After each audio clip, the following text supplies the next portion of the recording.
Hello everyone, welcome back again. आज एक weed के बारे में जानने की कोशिश करेंगे।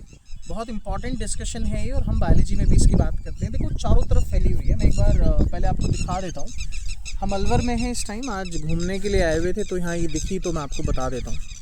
देखो शुरुआत करते हैं इससे। इस वीड का नाम है पार्थेनियम या इसे गाजर घास भी कहते हैं।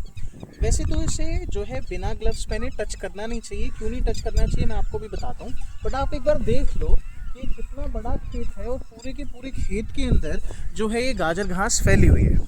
हुआ ये कि 1955 में ये सेंट्रल अमेरिका से गेहूं के साथ भारत में पहुंची। पहली बार महाराष्ट्र में हालांकि ये दिखाई दी।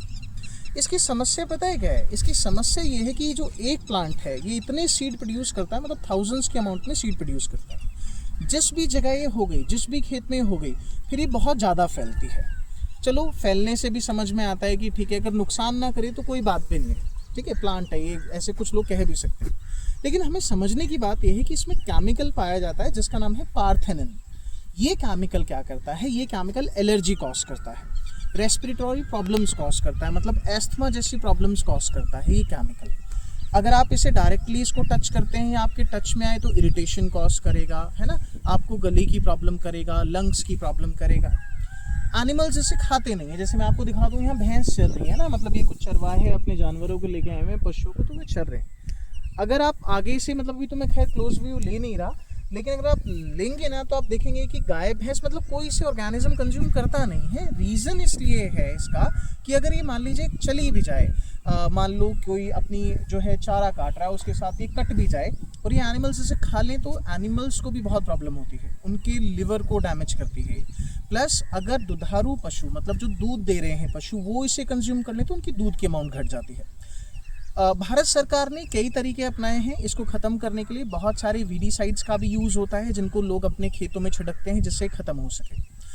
अगर आपको ये दिखती है, जैसे यहाँ तो बहुत फैली है, अभी प्रैक्टिकल पॉसिबल नहीं है कि मैं सारी वीड हटाऊँ यहाँ पर, बट अगर आपके खेत में है, आपके आसपास आपको सड़क के किनारे थोड़ी बहुत अमाउंट में दिखती है तो कोशिश करें कि आप ग्लव्स पहने और इसको पूरा उखाड़ें जड़ के साथ, है ना।